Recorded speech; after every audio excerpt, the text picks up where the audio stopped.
Om Shanti, good morning. आज की मुरली है बाबा की छोटे-छोटे बच्चों के ग्रुप से मुलाकात। तो काफ़ी इंटरेस्टिंग मुरली है। ये बात देखना कि बाबा छोटे-छोटे बच्चों से कैसे बात करते हैं और क्या बात करते हैं। और बाबा जब छोटे-छोटे बच्चों को देखते हैं तो बाबा को क्या-क्या याद आता है। तो काफ़ी इंटरेस्टिंग बात है ये, क्योंकि बाबा सबका है। तो कोई भी ग्रुप है, कोई भी वर्ग है, समाज का कोई भी सेक्शन है, किसी को भी वंचित नहीं रखा गया, यहाँ तक कि बच्चे भी। छोटे-छोटे बच्चों से भी बाबा मिले। तो पता नहीं कि आप लोग जो भी सुन रहे हैं इसमें से कितने ऐसे हैं जो बाबा के छोटे-छोटे बच्चों की कैटेगरी में आते हैं। तो अगर आप में से कोई भी 15 ईयर्स से कम का है, लौकिक एज के हिसाब से, तो कहा जाएगा कि छोटे-छोटे बच्चों के ग्रुप में हैं आप। तो 1-2 भाई तो हैं, लेकिन कोई और भी हैं तो बता सकते हैं। और ये बहुत ही ऐसी पढ़ाई है कमाल की कि बच्चे भी इसे पढ़ सकते हैं, बड़े भी इसे पढ़ सकते हैं। तो बाबा ने छोटे-छोटे बच्चों से बात तो की है। इसके अलावा एक और इम्पोर्टेंट टॉपिक आज डिस्कस बाबा ने किया है कि पुण्य आत्मा बनने के लक्षण क्या होते हैं, पुण्य आत्मा बनने की क्या-क्या गहराई है। तो ये वाला टॉपिक भी बाबा ने काफ़ी गहराई से टच किया है। तो इसको भी हम बहुत अच्छे से समझेंगे, क्योंकि आप आत्मा तो हम बने 2 युगों तक, 2500 साल तक। अभी थोड़ा-सा समय है जिसमें हम पुण्य आत्मा बनते हैं। तो पुण्य आत्मा बनने के लिए चेकिंग हम कैसे करेंगे? क्या हमारे सामने वो चेकलिस्ट हो? क्या हमारे सामने वो पैरामीटर्स हों, जिनको हम सामने रख के ये चेक कर पाएँ कि हम पुण्य आत्मा बन रहे हैं और किस किस एक्सटेंट तक हम बने हैं। तो ईज़ी मुरली है, प्रोफाउंड मुरली है। तो 2 बातें हैं, बच्चों के संग मुलाकात और पुण्य आत्माओं के लक्षण। फर्स्ट थिंग फर्स्ट, पहले बच्चों से मुलाकात करेंगे। तो बाबा ने कहा कि आज बागवान रूहानी बगीचे में आए हैं। तो कितना सिंपल है बच्चों के लिए समझना ये। बागवान यानी कि बगीचे का मालिक रूहानी बगीचे में आए हैं और क्या देख रहे हैं? फूलों को देख रहे हैं, कलियों को देख रहे हैं और छोटे-छोटे बच्चों को देख रहे हैं। छोटे-छोटे बच्चे ही फूल हैं और कलियाँ हैं। और ये कल के तकदीर की तस्वीर भी है। ये धरती के चमकते हुए सितारे भी हैं। बाबा ने कितने अच्छे-अच्छे टाइटल्स बच्चों को दिए हैं। फिर बाबा ने बच्चों से कुछ प्रश्न भी पूछे हैं। पहला प्रश्न था कि ज़िम्मेवारी उठाने की हिम्मत है? कौन-सी ज़िम्मेवारी? पूरे विश्व को ही नया कर देंगे, पूरा नया संसार बनाएँगे। फिर बाबा ने कहा कि आप यहाँ पे आए हो तो और यहाँ से जब जाओगे तो आपको योगी जीवन बनाना है। तो आपको पता है कि योगी के लक्षण क्या होते हैं? तो बाबा बच्चों से ये चिट-चैट भी कर रहे हैं। तो बच्चों से तो पूछना चाहिए ये, लेकिन ये बड़ों को भी अपने आप से पूछना चाहिए कि योगी के लक्षण क्या-क्या होते हैं। तो ये भी अपने आप में काफ़ी डिटेल्ड टॉपिक है। और जगदीश भाई जी की, सूरज भाई जी की बहुत अच्छी-अच्छी क्लासेस हैं इस बारे में कि योगी के लक्षण क्या होते हैं। तो हम भी आज एक जगदीश भाई की क्लासेस के बारे में डिस्कस करेंगे कि योगी के लक्षण का हम कैसे सुनें। तो बाबा ने उसमें 3 बातों पे फोकस किया है। बैठक यानी उनका उठना-बैठना, चाल-चलन में उनका एटिकेट्स में, दूसरा चलन, तीसरा है दृष्टि। तो ओवरऑल ये सारी बातें आ गई, दृष्टि, वृत्ति, कृति देखा जाए तो। फिर बाबा ने कहा कि उड़ती कला का आधार क्या है? वो भी बड़े आसान बात है। एक शब्द के परिवर्तन से सदा उड़ती कला हो सकती है। कौन सा शब्द परिवर्तन करना है? सब कुछ तेरा। ये इजी है याद रखने में, लेकिन सब कुछ तेरा ये करने में, ये समझ में आ जाए तो फिर हो जाता है। अदरवाइज़ पूरा जीवन भी इसमें लग जाता है। तो ये गहरा पॉइंट है ये, इसमें काफ़ी चेकिंग की बात है। तो जैसे-जैसे मुरली में हम आगे बढ़ेंगे, इसको चेक करते जाएँगे।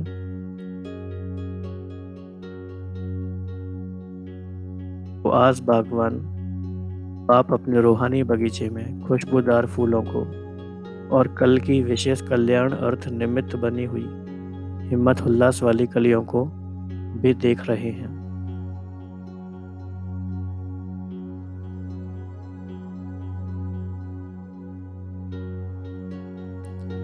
कल के तकदीर की तस्वीर नन्हे मुन्ने बच्चों को देख रहे हैं। बाप दादा इन छोटे छोटे बच्चों को धरनी के चमकते सितारे कहते हैं। यही लकी सितारे विश्व को नई रोशनी देने के निमित्त बनेंगे। तो आप ये सोच सकते हैं कि 1983 की ये मुरली है। बाबा के सामने जो बच्चे बैठे होंगे और आज वो बच्चे कितने बड़े हो गए होंगे और शायद वो पूरे विश्व में ऐसी सेवा कर भी रहे होंगे। तो इन छोटे बड़े बच्चों को देख बाप दादा को स्थापना की आदि का नज़ारा याद आ रहा है। जबकि ऐसे छोटे छोटे बच्चे विश्व कल्याण के कार्य के उमंग उत्साह में दृढ़ संकल्प करने वाले निकले कि हम छोटे सबसे बड़ा कार्य करके दिखाएंगे। जो राजनेताएं, धर्म नेताएं, वैज्ञानिक आत्माएं चाहना रखती हैं लेकिन कर नहीं पाती हैं, वह कार्य हम छोटे छोटे कर दिखलाएंगे। तो जो चिल्ड्रन सॉन्ग्स हमारे बने हुए हैं, बीकेएस के गीत, उसमें जो गाने हैं वो सारे, उसमें ये लाइन आती हैं, आपने सुना होगा, जो काम बड़ों से हो ना सके हम छोटे कर दिखलाएंगे। तो जब हमारे आज जिन्हें भी हम वरिष्ठ कहते हैं, जो हमारी दादियाँ हैं, सीनियर भाई बहन हैं, शुरू में जब वो आए थे तो सभी बहुत छोटे छोटे थे। बाबा ने बोर्डिंग भी खोला था उनके लिए। तो वो सारे छोटे छोटे बच्चे बड़े होकर बेहद की विश्व की सेवा उन्होंने की, कुछ अभी भी कर रहे हैं। तो बाबा उनके बचपन से ही उनकी जन्मपत्री को जानते हैं। तो बाबा कह रहे हैं कि आज उन छोटे छोटे बच्चों का संकल्प साकार रूप में देख रहे हैं। वो ही थोड़े ही छोटे बच्चे आज शिव शक्ति पांडव सेना के रूप में कार्य कर रहे हैं। हिस्ट्री तो सब जानते हो ना। तो हमारी जो भी दादियाँ हैं, सारे ही जो आदि रतन जिनको हम कहते हैं, वो सारे ही आदि रतन सब छोटे छोटे बच्चे थे जब आए थे। तो ऑलमोस्ट छोटे बच्चे कह सकते हैं। तो आज उन्हीं जगे हुए दीपकों से आप सभी दीप माला बन बाप के गले का हार बन गए हो। ये कितनी इंटरेस्टिंग लाइन है। सबसे बड़ा दीपराज कौन है? बाबा। बाबा ने पहले कुछ दीपक जलाए, यानी दादियाँ वगैरह, फिर उन दीपकों ने बहुत सारी दीपक और जगाए, फिर पूरी दीप माला बन गई। तो कितना ही सुंदर प्रोसेस है। तो अब भी छोटे बड़े बच्चों को देख हर बच्चे में विश्व के कल की तकदीरवान तस्वीर दिखाई देती है। तो सभी बच्चे अपने को क्या समझते हो? तो लकी सितारे हो। आज का दिन है ही बच्चों का दिन। चलो ये भी अच्छी बात है, आज का दिन बच्चों का दिन है। बड़े तो गैलरी में बैठ देखने वाले हैं, बाप दादा भी विशेष बच्चों को देख के हर्षित होते हैं। एक एक बच्चा अनेक आत्माओं को बाप का परिचय दे, बाप के वर्षे के अधिकारी बनाने वाले होना। वैसे भी बच्चों को महात्मा कहा जाता है। सच्चे सच्चे महान आत्माएं अर्थात श्रेष्ठ पवित्र आत्माएं आप सब होना। ऐसी महान आत्माएं सदा अपने एक ही दृढ़ संकल्प में रहती हो। सदा एक बाप और एक ही श्रीमत पर चलना है, यह पक्का निश्चय किया है ना। अपने अपने स्थानों पर जाए किसी भी संग में तो नहीं आने वाले हो। आप सभी का फोटो यहाँ निकल गया है, इसीलिए सदा अपना श्रेष्ठ जीवन याद रखना। हम हर एक बच्चा विश्व के सर्व आत्माओं के श्रेष्ठ परिवर्तन के निमित्त हैं, सदैव यह याद रखना। तो इतनी बड़ी जिम्मेवारी उठाने की हिम्मत है। सभी बच्चे अमृत वेले से लेकर अपने सेवा की जिम्मेवारी निभाने वाले हो।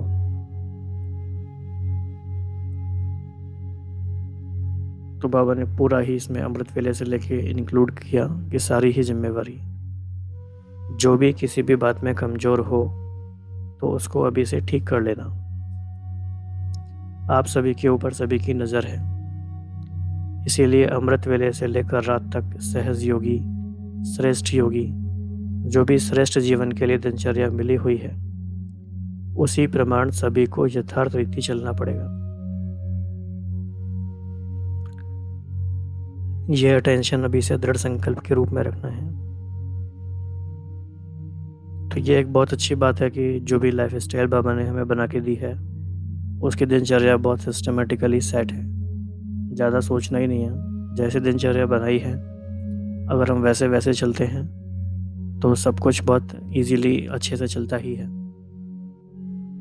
तो बाबा भाई बच्चों को बता रहे हैं कि यह अटेंशन अभी से दृढ़ संकल्प के रूप में रखना। सभी को योगी के लक्षणों का पता है। सभी बच्चे बाप दादा को हर एक बात पर हाँ जी का रिस्पॉन्ड करते रहे।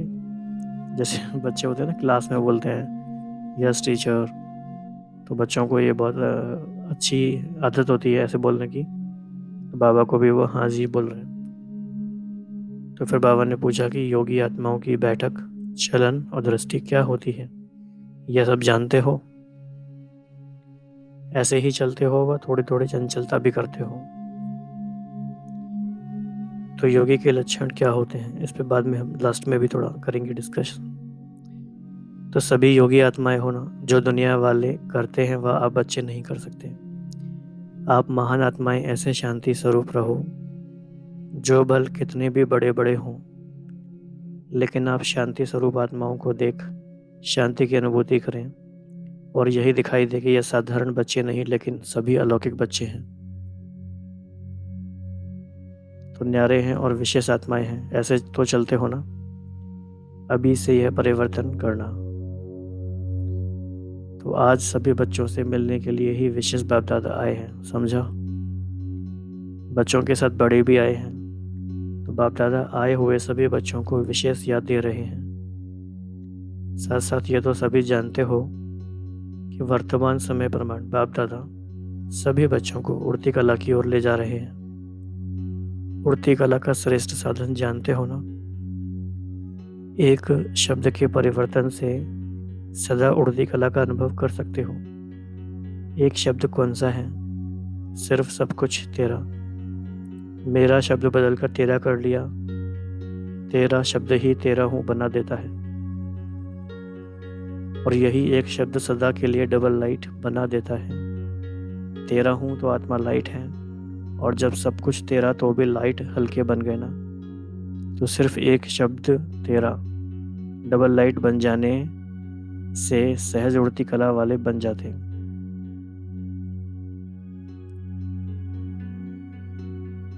बहुत समय का अभ्यास है मेरा कहने का, जिस मेरे शब्द ने ही अनेक प्रकार के फेरे में लाया है। अभी इसी एक शब्द को परिवर्तन कर लो, मेरा सो तेरा हो गया। यह परिवर्तन मुश्किल तो नहीं है ना। सदा इसी एक शब्द के अंतर स्वरूप में स्थित रहो। तो समझा क्या करना है? तो बाबा ने जो ये बात हमें बताई है कि सब कुछ तेरा करेंगे तो उड़ती कला का अनुभव करेंगे। अभी हम 3 मिनट के लिए साइलेंस में बैठते हैं। आप चाहें तो डायरी में लिखें, चाहे आप साइलेंस में बैठ के रिफ्लेक्शन करें। आप थोड़ा डीपली ये सोचिए और बाबा के सामने जाके ये सोचिए कि सब कुछ तेरा मतलब क्या क्या बाबा को हमने दिया है। सिर्फ कहा है या दिया है? अगर दिया है तो उस चीज़ के बारे में बेफिक्र हो जाएंगे। तो सिर्फ सुनते नहीं, करते हैं। 3 मिनट के लिए बैठेंगे।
तो सदा एक ही लगन में मगन रहने वाले ऐसी श्रेष्ठ आत्माएं वर्तमान में भी श्रेष्ठ जीवन का अनुभव कर रही हैं और भविष्य भी अविनाशी श्रेष्ठ बना रही हैं। इसलिए सदा यह एक शब्द याद रखो, समझा? इस आधार पर जितना आगे बढ़ना चाहो उतना आगे बढ़ सकते हो और जितना अपने पास खजाने जमा करने चाहो उतने खजाने जमा कर सकते हो। कितनी कमाल की बात है। कहना है तेरा और खजाने जमा होंगे हमारे।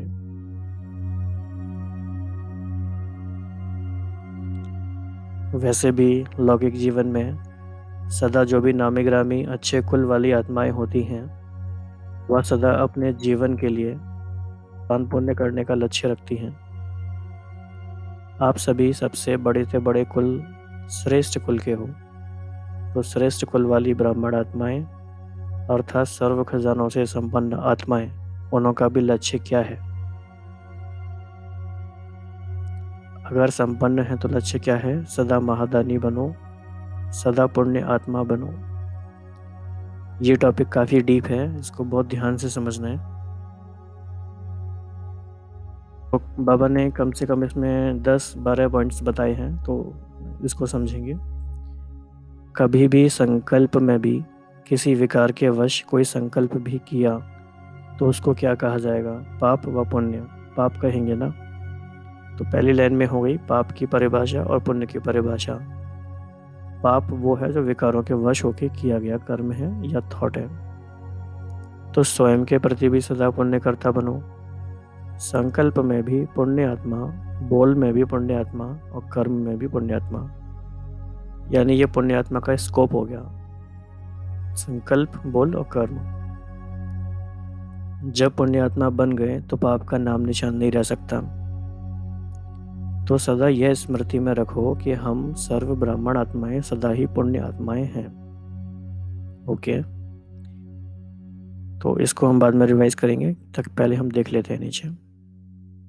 तो क्या क्या इसके बारे में है? किसी भी आत्मा के प्रति सदा श्रेष्ठ भावना और श्रेष्ठ कामना रखना यह सबसे बड़ा पुण्य है। ये बहुत गहरी चेकिंग की बात है। ऊपर ऊपर से तो हम कहेंगे कि नहीं जी, हम तो किसी के बारे में बुरा नहीं सोचते, तो लेकिन ये ऐसी बात नहीं है। क्या हमारे मन में सभी के लिए एक्टिवली श्रेष्ठ भावना और श्रेष्ठ कामना इमर्ज है? चाहे कैसी भी आत्मा हो, विरोधी आत्मा हो, वैष्णवी आत्मा हो, लेकिन पुण्य आत्मा का पुण्य ही है जो विरोधी आत्मा को भी श्रेष्ठ भावना के पुण्य की पूंजी से उस आत्मा को भी परिवर्तन करे। तो आप ये सोचो, आप प्रैक्टिकली सोचो कि आप जिस भी सिचुएशन में अभी जहाँ भी हैं, आपके आसपास कोई ना कोई ऐसा होगा, या तो वो आपके योग में विघ्न डालता हो किसी भी अनजाने में ही इनडायरेक्टली, या आपके ज्ञान अर्जन में बाधा डालता हो। कोई तो ऐसा आसपास होगा जो कुछ भी आपको बाधा क्रिएट करता है आपके पुरुषार्थ में। तो फिर आपके मन में उसके लिए कैसी भावनाएं हैं? ये बहुत गहरी चेकिंग की बात है। तो पुण्य कहा ही जाता है जिस आत्मा को जिस वस्तु की अप्राप्ति हो उसको पुण्य कराने का कार्य करना, यह भी पुण्य है। ये भी राइट बात है। तो कितनी सारी बातें हो गई कि कैसी भी आत्मा हो हमारे संग कुछ भी कर रही है पर हमारी भावना चेंज ना हो, और दूसरी बात जो भी उनको अप्राप्ति है वो प्राप्ति कराना है। तो जब कोई विरोधी आत्मा आपके सामने आती है तो पुण्य आत्मा सदा उस आत्मा को सहन शक्ति से वंचित आत्मा है उसी नज़र से देखेंगे। विरोध क्यों कर रहे हैं? क्योंकि सहन शक्ति से वंचित आत्मा है, और अपने पुण्य की पूंजी द्वारा, शुभ भावना द्वारा, श्रेष्ठ संकल्प द्वारा उस आत्मा को सहन शक्ति की प्राप्ति के सहयोगी आत्मा बनेंगे। उसके लिए यही पुण्य का कार्य हो जाता है।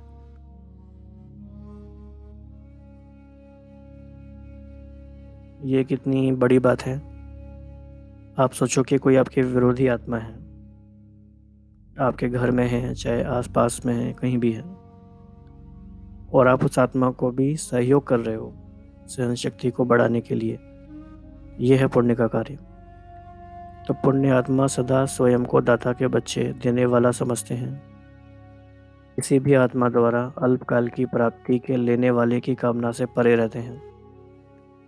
यह आत्मा कुछ देवे तो मैं दूं, वह यह भी कुछ करे तो मैं भी करूं, ऐसी हद की कामना नहीं रखते। दाता के बच्चे बन सबके प्रति सहयोग शक्ति देने वाले पुण्य आत्मा होंगे। पुण्य आत्मा कभी भी अपने पुण्य के बदले प्रशंसा लेने की कामना नहीं रखते, क्योंकि पुण्य आत्मा जानते हैं कि यह हद की प्रशंसा को स्वीकार करना सदाकाल की प्राप्ति से वंचित होना है। इसीलिए वह सदा देने में सागर के समान संपन्न रहते हैं। एक बहुत अच्छा गाना है ना कि भला करो और जाओ भूल, हो अपना बस यही उसूल, शूल बिछाए पथ में कोई पर हमको बिछाना है फूल। तो वो एक्चुअली यही बात है, पुण्य आत्मा बनने वाली बात है। तो अगर हम गहराई से देखें तो बाबा के जितने भी अच्छे अच्छे गीत बने हुए हैं वो सारे मुरलियों पर ही आधारित हैं। अर्थात उन गानों को भी सुनते सुनते हमें सारी मुरलियाँ रिवाइज हो जाती हैं, स्मृति में आ जाती हैं, अगर हम उनमें वो कनेक्शन एस्टेब्लिश कर पाते हैं तो।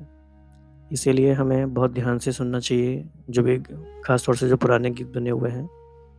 और जैसे जैसे हम मुरली की स्टडी करते जाएंगे तो हम समझते जाएंगे कि लिखने वालों ने भी जो गीत लिखे हैं वो मुरली स्टडी करके और मुरली सुन के ही लिखे हैं। तो ये भी एक बहुत अच्छा पुरुषार्थ का हिस्सा है।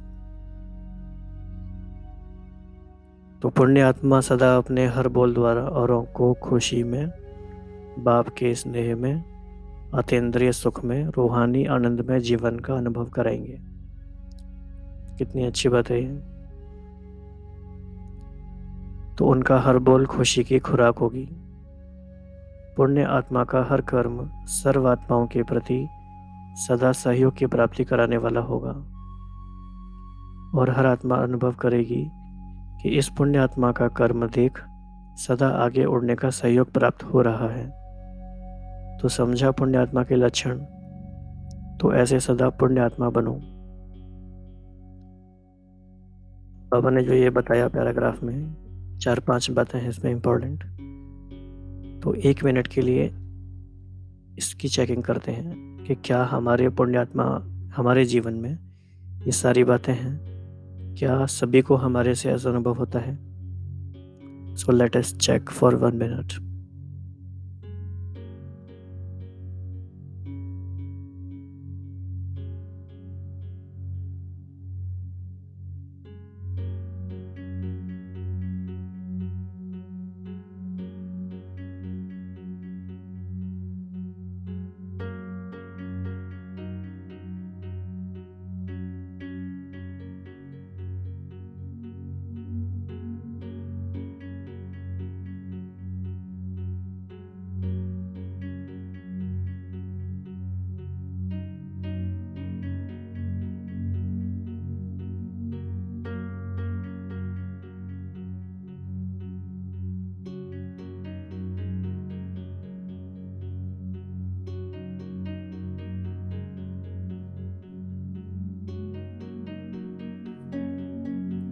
जब भी हम ऐसी चेकिंग करते हैं तो हमें यस एंड नो में करने के बजाय परसेंटेज में करना चाहिए, क्योंकि हम ब्राह्मण आत्मा हैं। तो ऐसा कभी नहीं होगा कि बाबा जो कह रहे हैं और हम बिल्कुल भी नहीं कर रहे हैं। लेकिन परसेंटेज चेक करना है कि बाबा ने जो कहा है पुण्य आत्मा, तो क्या हम 40% हैं, 60% हैं, 75% हैं, 90% हैं, क्या है।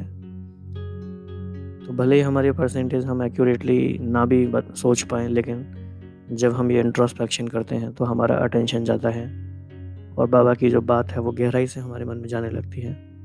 अदरवाइज़ हमें ये बिल्कुल भी माइंड में रजिस्टर ही नहीं होगा। तो ऐसे पुण्य आत्मा बनो, अर्थात श्रेष्ठ ब्राह्मण जीवन का प्रत्यक्ष स्वरूप बनो। पवित्र प्रवृत्ति वाली पुण्य आत्माएं बनो, तब ही ऐसी पुण्य आत्माओं के प्रभाव से पाप का नाम निशान समाप्त हो जाएगा। अच्छा, ऐसे सदा हर संकल्प द्वारा पुण्य करने वाली पुण्य आत्माएं सदा एक शब्द के परिवर्तन द्वारा उड़ती कला में जाने वाले सदा दाता के बच्चे बन सबको देने वाली विशेष आत्माओं को बाप दादा का याद प्यार और नमस्ते। हम सभी बच्चों का बाप दादा को धन्यवाद और नमस्ते। तो ये जगदीश भाई जी की क्लास का लिंक है। जब आप इस क्लास पे लिंक पे क्लिक करेंगे, अगर आपको ये PDF मिल जाएगा तो, या फिर हम डिस्क्रिप्शन में इस लिंक को दे देंगे, तो वहाँ से भी आप इसमें क्लिक करेंगे तो आप इस क्लास को सुन सकते हैं। या आप YouTube में सर्च कर सकते हैं जगदीश भाई योगी के लक्षण, तो भी आपको एक क्लास मिल जाएगी। इसके अलावा PDF, इस मुरली का PDF के लिए आपको टेलीग्राम चैनल ज्वाइन करना होगा, जिसका लिंक डिस्क्रिप्शन में नीचे दिया गया है। टेलीग्राम ऐप पहले आप डाउनलोड करेंगे प्ले स्टोर से, फिर आप इस पर क्लिक करेंगे टेलीग्राम लिंक पे, तो आप ज्वाइन कर सकते हैं। ओके जी, अभी हम थोड़ा सा और रिवीजन करते हैं। पुण्य आत्मा की बात हो रही थी। सदा श्रेष्ठ भावना और श्रेष्ठ कामना, चाहे कैसी भी आत्मा हो। ये इतना आसान वाला बात नहीं है, लेकिन ये चेकिंग करना है और करना है। तो हर आत्मा को प्राप्ति कराना है, सहयोगी आत्मा बनना है, आनंदमय जीवन का अनुभव कराना है, हर बोल खुशी की खुराक के समान हो, सबके प्रति स्नेह सहयोग और शक्ति देने वाले हों। तो ये भी पूरी चेकलिस्ट हमारे सामने है।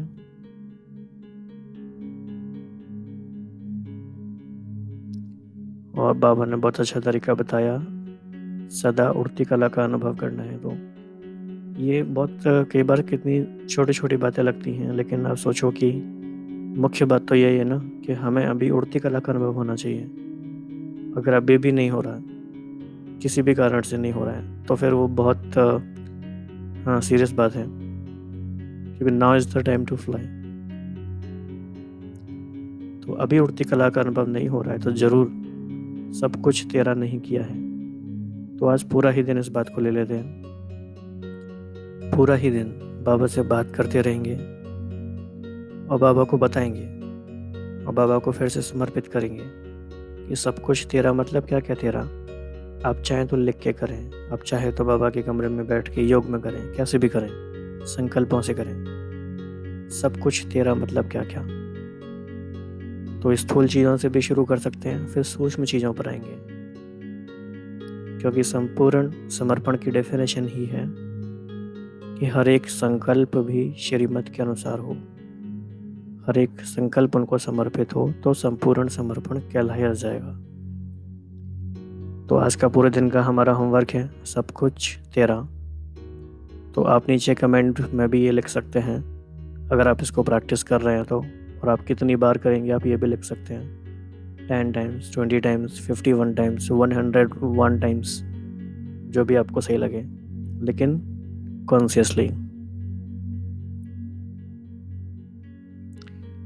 योगी के लक्षण क्या होते हैं वो क्लास आप सुनेंगे आज जगदीश भाई की। तो इस तरह से हम कोशिश करेंगे कि कुछ अच्छी क्लासेस के लिंक भी आपको प्रोवाइड कराए जाएं, ताकि मुरली के संग भी उनका लिंक आप बिठा के अच्छे से रिवाइज करें। और छोटे बच्चों से बाबा को बहुत उम्मीदें हैं, और बाबा जानते हैं कि ये वो बीज हैं जो एक दिन वृक्ष बनेंगे और फूल और फल सारी दुनिया को देंगे। तो ऐसे रूहानी बागवान ने रूहानी बगीचे में आकर अपने फूलों को और कलियों को देखा। तो लास्ट 2 मिनट्स अभी बैठ के पूरे दिन को देखेंगे, ऑब्जर्व करेंगे क्या पूरे दिन में हमें क्या क्या करना है, और सब कुछ तेरा करने का हमारा क्या प्लान है। ओम शांति।